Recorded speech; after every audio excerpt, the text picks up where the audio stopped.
di malam hari ini. Kami coba memberikan materi ya kepada teman-teman ATU, sekedar refreshment, dan juga di materi yang akan kami sampaikan ini nantinya ya ada juga materi-materi yang akan kita ujikan, sama yang seperti disampaikan Bu Tri tadi. Mohon izin, kami akan share materinya.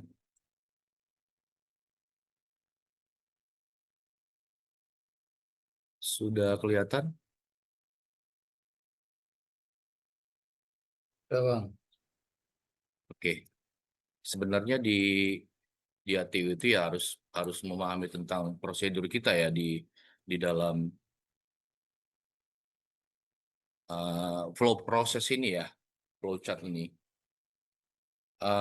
Yang sebenarnya itu kita dimulai dari tahapan pembuatan PR, PO, sampai kepada Miro, itu memang kita harus benar-benar kuasai, walaupun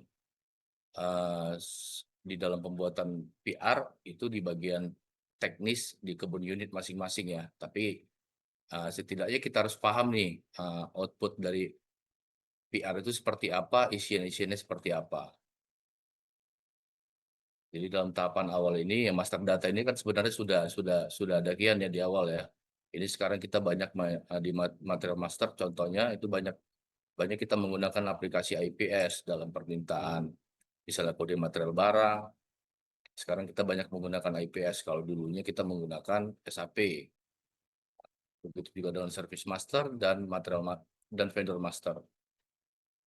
Nah, di tahap awal pembentukan PR itu ya kita menggunakan tikut ML51N. Mudah-mudahan teman-teman masih ingat semua. Nah, kontrak ini sekarang kita di SAP tidak menggunakan, kita banyak menggunakan di apa ya di IPS dan kontrak melalui kontrak uploadan dari kontrak basah saat ini.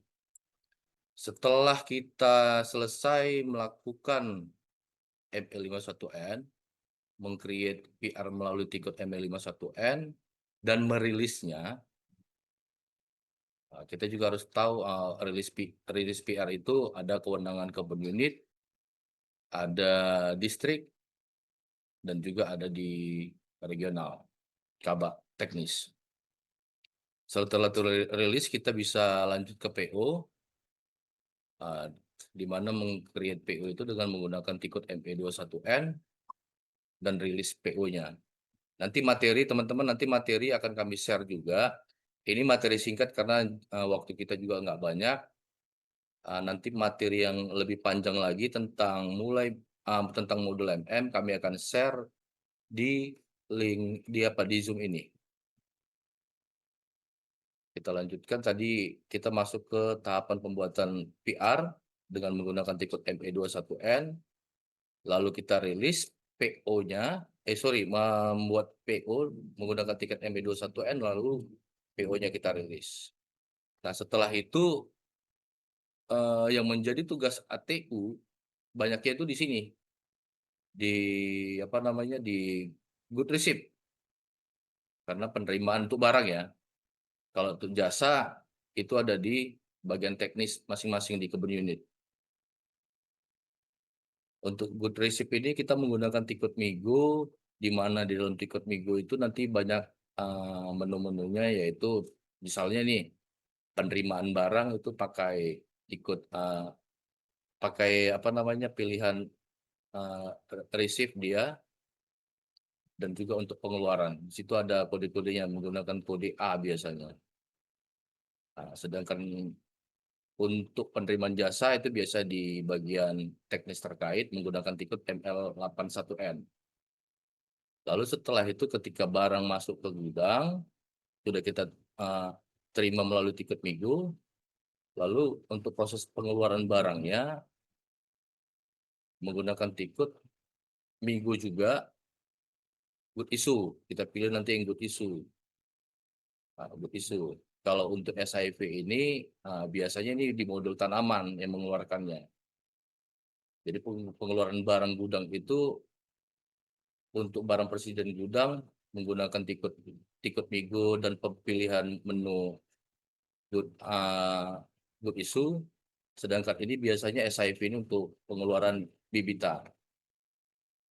Nah, lalu setelah ini sudah kita keluarkan, sudah kita terima, lanjut ke proses pencatatan hutang dengan menggunakan Tikut Miro. Jadi teman-teman di Tikut Miro ini adalah proses pencatatan hutang vendor dan juga pengakuan terhadap objek pajaknya, dikenakan pajak pajak tipe apa dia. Nah, untuk pajaknya sendiri saat ini pencatatan lama kita ya, pencatatan lama kita. Nah, kalau dulu kita menggunakan tax code-nya itu ada VD dulu ya, dulu WAPU waktu saat kita masih WAPU. Tapi sekarang kita banyak menggunakan tikut VB, V0, PF, dan VH.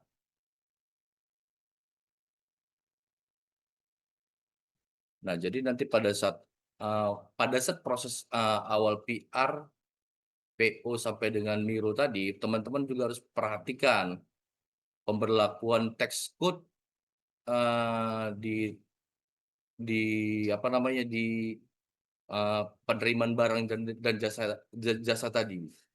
Nah, sekarang kan kita pakai tax code itu VB.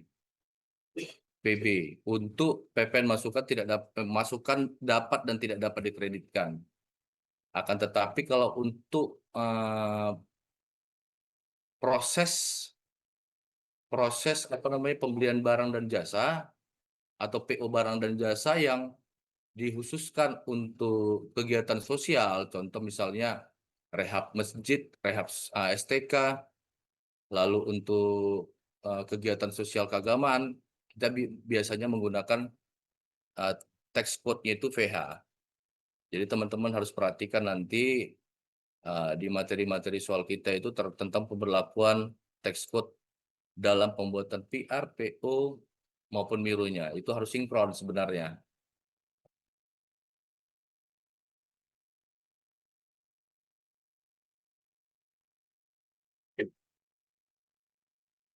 Kalau untuk materinya itu kebanyakan ya dia nanti akan kami share di link Zoom kita ini terkhusus untuk yang tahapan-tahapan ini ya. Apa ya,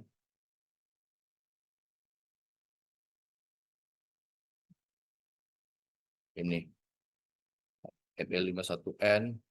Teman-teman nanti pelajari lebih mendalam di materi yang akan kami sampaikan. Berhubung dalam pengisian ini juga kita kita apa namanya kalau dari segi waktu itu banyak yang harus kita pahami, tapi teman-teman nggak usah khawatir dari pengisian mulai pembuatan PR, PO sampai good issue dan di Miro itu sebenarnya hal-hal sederhana sih yang kami coba coba nanti masukkan ke dalam materi soal. Mudah-mudahan teman-teman nanti ketika mempelajari materi yang kalau nggak salah jumlah jumlah materi ada 72 halaman, nanti teman-teman boleh pelajari, mudah-mudahan waktunya cukup. Mungkin itu saja, Pak Diko, kira-kira teman-teman ada yang mau didiskusikan?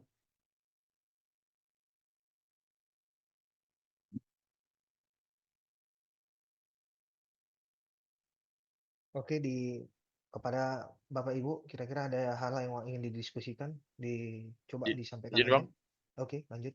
ya, izin bang, sebelumnya mohon maaf karena lagi di jalan nih menuju BCR 2 nih PPUK. Izin bang Roy gini, menyambung dari eh, awal lah ke Kak Tri. Tadi kan bahasnya masalah integrated sama ini masalah alokasi biaya gitu kan yang dari PML gitu. Eh, Menyambungkan ke MM tadi, program MM itu kan dia ada bang, setahu saya gitu. Waktu pembuatan PR, kita bisa menggunakan call center gitu. Karena gini, kenapa saya menyampaikan itu? Seharusnya kan keterlibatan orang bagian ini. Karena dari pembuatan PR itu ada namanya KI lah ya. Langsung bisa ngarahkan ke call center gitu. Jadi waktu pembuatan PO pun link dia mulai dari awal pembuatan karena yang tahu dia call center Tapi kan saya kan kebun masing-masing yang membuat PR bagian masing-masing. Jadi dia buat terkait itu kosnya mau kemana arah karena sama dengan saya riset gitu. Jadi kan kalau kita punya penegasan dari dasarnya ini, kalau kita di bagian KTU ini kita hanya menerima SA setiap bulannya. Tidak ada kita membukukan di sana. Kita hanya SA lah supaya tidak terkendala nanti pembukuan ini. Ini yang kita alami ini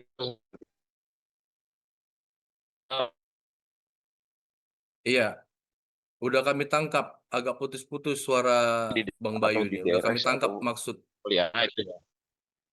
udah Ah, kami tangkap sebenarnya itu maksud maksudnya. Jadi pertanyaannya. kan Putus-putus nih Bayu nih. nah, Udah iya kami bang, tangkap karena di sebenarnya. jalan Mudah-mudahan, iya. Karena itu mudah-mudahan tadi bang, ini kalau ya. bisa kan sekarang kita pembuatan PO yang dipenggal, bukan dari awal bang. Begitu buat PO baru mikir kosen. Harus kan dari awal sudah. Mungkin itu aja bang. Iya, iya benar benar benar. Eh, bantu untuk ini menjawab ya Pak Kasip ya. Jadi sebenarnya ya kita sebagai ASN tata usaha tidak mesti harus tahu. Maksudnya gini loh, memang tidak kewajiban kita untuk mengisi, tapi isian-isian yang normatif, yang sederhana itu harus kita pahami. Contoh misalnya di dalam pembuatan PR, account assignment untuk jasa, service itu apa, untuk barang apa, atau untuk yang tidak di unidentified itu apa? Contoh misalnya kayak untuk buat PR pembelian TBS atau untuk pemeliharaan tanaman. Itu apa sih consignment-nya? Itu harus kita ketahui karena di materi MM itu masuk, dan sedangkan MM itu ya materi yang benar-benar harus dikuasai asisten tata usaha. Memang benar, PR itu dibuat bagian teknis terkait di kebun unit. Tapi kita harus tahu apa yang diisi mereka. Kita tidak mesti, maksudnya begini yuk, terkait dengan mungkin ya WBS. WBS kan orang tanaman yang tahu benar, orang TBS yang tahu. Cuma nanti kan di materi yang akan soal yang akan kita sampaikan ini, kita harus bisa nih mengevaluasi, mengidentifikasi salahnya di mana ya. Nggak jauh-jauh dari bidang tugas kita, nggak jauh-jauh dari materi yang harus kita kuasai. Nah, ketika misalnya dia kasih apa namanya template WBS, nggak apa namanya ya, kita harus tahu nih ini memang template TBS, template WBS tanaman. Jangan nanti ketika dia membuatnya di PR atau PWBS-nya ini, ketika nanti di SA-nya itu salah dan itu kita benarkan. Harusnya kan sejalan nih. Yang seperti Bayu bilang betul, dari awal PR, PO sampai SA harus sejalan dia. Nah, melihat itulah kita ketidaksesuaian atau persesuaiannya itu yang harus kita pahami sebagai ATU. Jangan awalnya itu kita buat misalnya text code-nya itu pakai VF, ujungnya pakai VB. Ah, itu kan ketidaksesuaian namanya. Bisa nggak kita mengidentifikasinya? Kira-kira gitu menjawab Bang Bayu. Mudah-mudahan dari pertanyaan atau kerisauan yang putus-putus tadi, kita nih connect. Iya siap siap bang. Cuman kadang gini bang Nah, ya izin ya, kan kan ada yang karena repres apa kita pengalihan kemarin ya untuk SAP. Ada beberapa akun ATU yang tidak otorisasi mungkin kan. Nah, apalagi sekarang kan kita lebih fokus ke SAP nih. Kemarin-kemarin nggak terpikir nih. Sekarang baru terpikir ya kan, nggak otorisasi. Kadang kan melihat PR. Oke, biasanya sih pemeliharaan itu di akun Nascap gitu. Dia hanya bisa membuka otorisasinya edit PR misalnya atau melihat PR itu di situ gitu. Jadi tidak bisa detail ke akun iya, ke segmen itu kan. Mungkin ya ini ke depan iya. lah kami bakal coba perbaikin itu atau mempertanyakan ke bagian TI kan untuk otorisasinya. Mungkin itu bang. Sebenarnya Bang Bayu nggak usah mempertanyakan itu, minta request langsung. Iya ATU itu harus makanya bisa tanyakan. otorisasinya. Untuk view ya, bukan untuk edit. Ya, Untuk view silahkan. Edit kan punya teknis masing-masing, di bagian teknis masing-masing terkait dengan PR. Nah, kita ya banyak otorisasinya untuk view doang dia. Itu harusnya sejak lama udah diminta. Ya nggak apa-apa, tidak ada kata terlambat katanya ya, daripada tidak sama sekali. Siap, siap. Itu sih yuk. Masih ada lah nanti pembelajaran materi yang banyak sih materi MM ini. Makanya kalau untuk malam ini kita hajar habis, ya nggak cukup waktunya. Jadi gambaran besarnya saja dan mungkin nanti materi soalnya nggak serubit yang dibayangkan teman-teman lah.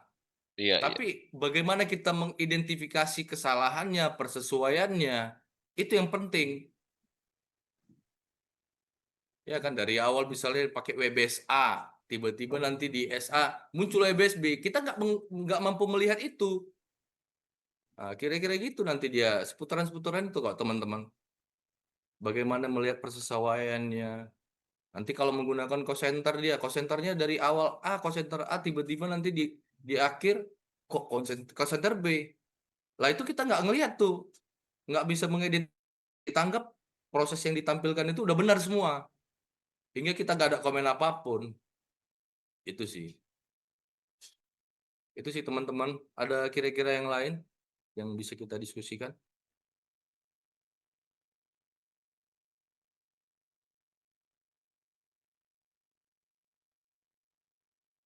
Mungkin sambil berjalan, terima kasih Pak Rowin. Nanti kalau ada lagi dari Bapak dan Ibu yang pengen bertanya, nggak apa-apa kita diskusinya terbuka aja ya. Kalau misalnya ada yang teringat nih mau dipertanyakan atau didiskusikan, langsung aja Bapak Ibu.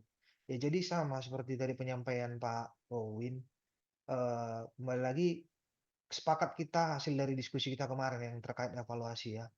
Kita sebagai kepala administrasi, kita yang harusnya yang lebih paham dan lebih mengetahui ya Bapak Ibu, terkait, eee, penyajian dari, apa ya, transaksi yang ada di SAP. Walaupun kita bilang kan, bahwasanya bagian teknis sekarang, mereka masing-masing, melaksanakan inputan. Tapi yang itu tadi, kita kan ujungnya ya, di ujung itu kita yang, dalam pelaporan penyajiannya ya. Jadi salah satu hak kompetensi yang harusnya dimiliki dari kita ya, bagian keuangan itu kan, pertama, kenapa kami mengangkat, tentang terkait SAP ini cukup krusial, karena kita semenjak penggunaan SAP ya, makin ke sini kan harusnya kita berharap makin lebih baik ya Bapak Ibu. Apalagi kita kemarin ada refreshment. Jadi seperti yang sudah disampaikan kemarin terakhir kali sama Pak BS Head dan juga Pak Kaba, kita itu dipuji juga ya dengan region lain karena kita yang melaksanakan aktif ya sekali setahun ya minimal ya refreshment. Jadi harapan kita janganlah sia-sia apa yang kita lakukan refreshment itu. Jadi secara kita itu menggunakan suatu sistem yang sistem ini investasinya mahal ya. Tapi kalau nggak kita gunakan dan kita manfaatkan untuk kemudahan kita, kemudahan lah harusnya ya, bukan jadi mempersulit kita. Itu kan sia-sia jadinya. Makanya jujur aja untuk besok itu tema yang kita angkat itu terkait dengan sistem informasi kita ini, terkait SAP kita. Jadi garis besarnya di situ dia Bapak Ibu, poin pentingnya. Tadi udah disampaikan terkait dengan keuangan di cash flow, kemudian di proses ini ya, pengadaan dan pengeluaran barang, karena itu yang cukup krusial dan memang itu hal-hal yang selalu kita lakukan ya di setiap kegiatan operasional kita. Jadi, jangan dipikirkan tadi disampaikan Pak Rowin bahwasanya 70 halaman, sebenarnya kan ini semua udah kita lakukan ya di refreshment, dan udah kita lakukan juga di hari per hari, kegiatan transaksi kita, ini yang udah orang Bapak Ibu lakukan. Nah, kembali lagi tadi penyampaian Pak Bayu, kalau misalnya kita penegasan-penegasan, sebenarnya itu udah kita lakukan Bapak Ibu kan. Memo-memo kita kan bukan hanya memo untuk keuangan, kan ke seluruh bagian kita sampaikan. Nah, kembali lagi, kami bermohon yang lebih mengetahui transaksi detail itu kan Bapak Ibu di unit ya. Jadi kalau kita bahas diskusi ya harusnya Bapak Ibu pun inisiatif juga melaksanakan apa? Ya melakukan misalnya buat intaran aja dari Pak Manajer, sampaikan ke bagian-bagian hasil evaluasi. Itu yang kami lakukan juga Bapak Ibu. Jadi di kantor Medan pun kami ada evaluasi dengan bagian. Kami sampaikan kegiatan-kegiatan bagian itu, transaksi-transaksinya seperti apa, kemudian keadaannya bagaimana, dan solusinya ataupun hal-hal yang harus diperbaiki itu seperti apa. Nggak apa-apa juga Bapak Ibu lakukan seperti itu di kebun unit. Jadi biar bisa menggugah juga bagian teknis itu, oh ternyata output mereka itu menjadi input di kita, dan input di kita itu harusnya itu tahapan strukturnya ataupun yang kita mau itu seperti apa supaya jadi laporan yang baik itu ya Bapak Ibu. Mungkin kita nanti lanjutkan ya Bapak Ibu, ini terkait tentang aset. Nanti kalau ada mau pertanyaan lagi diskusi terkait tadi keuangan atau tentang cash flow ataupun tentang tadi pengeluaran dan penerimaan barang gudang nggak apa-apa. Nanti kita kasih tetap waktu ya. Ini mungkin lanjut ke aset. Ini nanti dibawakan oleh Pak Muhar atau Pak Budi. Untuk Pak Muhar dan Pak Budi, tolong dibantu. Dikit nambahi Oke bang, lanjut bang. dikit nambahi ya. Tadi kan Bayu udah sampaikan ya, bahwasanya tikut yang user yang dipegang ATU itu terbatas untuk beberapa tikut. Nah, itu nggak apa-apa disegerakan teman-teman itu untuk meminta otorisasinya ke PTI, ke Kak Bobi. Disegerakan. Jadi bukan hanya terbatas untuk Bayu yang proaktif untuk mempertanyakan hal tersebut. Teman-teman lain juga ATU itu harus bisa usernya itu user ATU itu harus bisa otorisasi untuk view untuk posting PR yang sudah dirilis harus sudah bisa melihat. Jadi teman-teman ya paling tidak udah membuatkan memo ke PTI untuk request otorisasi tikut-tikut apa aja yang perlu di ATU. Contoh kayak di ATU itu PR, PO, untuk MM60 juga untuk melihat status barang gudang apakah sudah termaintain di plan kita. Miro, Migo harusnya bisa lah semua. Tapi nggak apa-apa, coba dites nanti satu persatu melalui materi yang kami nanti share melalui link Zoom ini, dicek masing-masing tikutnya yang dipegang masing-masing itu apakah sudah otorisasi untuk tikut yang ada di MM. Itu saja tambahannya. Pak Kasub, Izin terima bang, kasih. satu bang, tambahan bang, tanya bang. Izin bang untuk kesepahaman lah, untuk keseragaman kita di kebun unit nih bang. Untuk PO itu boleh nggak kita kebun unit membuatnya? Atau dia setahu saya dulu di distrik sama di kantor regional. Izin bisa nggak kita Iya, membuat PO? Boleh. PO itu kan ada di distrik sama regional. Ya, berarti kita hanya mengajukan PR ya. Baru kita memohon PR. pembuatan PO di. Iya, Oh siap siap. Oke bang, kasih bang. ya. Yo.